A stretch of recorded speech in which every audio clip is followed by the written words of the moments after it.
हामी नेपालीहरू के भएको ऊ सन्दीप लामिछानेको केसमा चाहिँ कतिपय दिदीबहिनीहरूले दुई तीनजना दिदीबहिनीहरूले चाहिँ नराम्रो बोल्नुभयो, नबुझेर बोल्नुभयो कि कसरी बोल्नुभयो, उहाँहरूको मेन्टालिटी अथवा हामी नेपालीको मेन्टालिटी के भइसकेको हो। हामीलाई चाहिँ अब अहिले चाहिँ दुई भागमा डिभाइड भएको छ कि कतिपयले चाहिँ कोर्टले सफाई दिएको हो, हाम्रो नेपालको कोर्ट कसरी काम गर्छ थाहा छैन, अनि पैसा दिएर अनि स्टारडमको फाइदा उठाएर ऊ निर्दोष साबित भएको हो भन्छन् कसैले।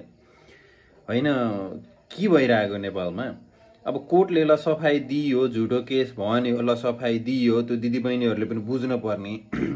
इन्फ्लुएन्सर भएर पब्लिकमा आइसकेपछि चाहिँ यस्तो कुराहरू सेन्सिटिभ हुन्छन् कि कसैको छविमाथि डाइरेक्टली छविमाथि ऊ राष्ट्रिय खेलाडी हो, ऊ राष्ट्रिय खेलाडी भन्दा पहिला ऊ एउटा व्यक्ति हो, कुनै पनि व्यक्ति राष्ट्रिय खेलाडी भएर यस्तो हाइप आयो, सबैको बराबर हो। ऊ सन्दीप भन्ने बित्तिकै सन्दीपलाई हाई हाई, अरूलाई बाई बाई भन्ने हुँदैन।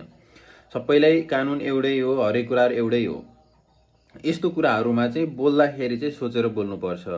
उहाँहरूको अरू क्लिपहरू केही पनि छैन, बोयफ्रेन्ड चुज गर्ने, दाजुभाइ चुज गर्ने त केही प्रब्लमै छैन। एउटा पब्लिक फिगर भइसकेपछि जनताहरूले गर्छन्, अलिअलि कुरा गर्ने, यता गर्ने उता गर्ने, मन नपरेको कुराहरू राम्रो तरिकाले खण्डन गर्न हुन्छ। जुन तरिकाले उहाँहरूले अरू कुरा पोइन्ट केही पनि बिग्रेको छैन। एउटा पोइन्ट छ, हामी चाहिँ 18 वर्ष कटिसकेको हो नि, हामीलाई चाहिँ दिदीबहिनी बनाउनुहुन्छ होला हो। यो केस चाहिँ उहाँहरूले चाहिँ यति नबोलिदिएको भएदेखि चाहिँ खासै अफेन्ड हुनुपर्ने त त्यस्तो केही नै थिएन। अब हुन त हो, तर पनि त्यस्तो अफेन्ड भएर यस्तो हल्लाखल्ला हुनुपर्ने भन्ने थिएन। किन भन्दाखेरि अनि त्यो कोर्टले चाहिँ जस्तो उसलाई चाहिँ नाबालिका बलात्कारको मुद्दा लागेको थियो भने कोर्टले चाहिँ उसलाई सफाई दियो, नाबालिका होइन भनेर सफाई पनि दियो, यो केस झुटो हो भनेर पनि सफाई पनि दियो। हरेक कुरा क्लियर भइसक्यो, नर्मल भइसक्यो। यही कुराहरू चाहिँ उछाल्न हुँदैन कि ऊ राष्ट्रिय खेलाडी हो, अरूभन्दा पनि ऊ एउटा व्यक्ति हो भनौँ न। जस्तो तपाईँहरूलाई पनि अफेन्ड हुने तरिकाले कसैले भन्यो भने हो, चित्त दुख्छ जसको पनि मनै हो।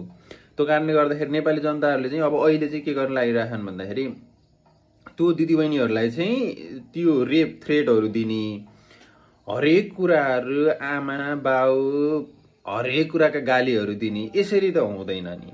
एकअर्कालाई त्यसरी घोच्न हुँदैन। तपाईँहरूले के कुराको लागि डिफेन्ड गर्दै हुनुहुन्छ त्यो कुरा पनि बुझ्नु न। तपाईँहरूले एउटा सन्दीपलाई डिफेन्ड गर्दै हुनुहुन्छ भने उसले नराम्रो भनेको कारणले गर्दा त्यही नराम्रो चाहिँ उनीहरूलाई भन्ने होइन नि त। ल सन्दीपले आफूले कानुनी प्रक्रिया अनुसार म अगाडि बढ्छु, यस्तो नगर्नु होला भन्यो, गर्न हुँदैन। हामी पनि सबै नेपाली हो।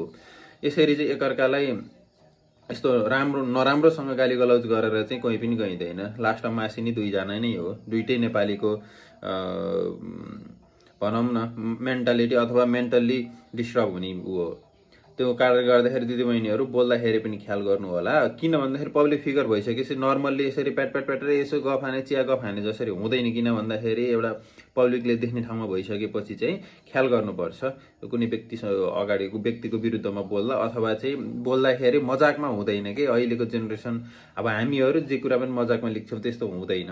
त्यो ख्याल गर्नु होला।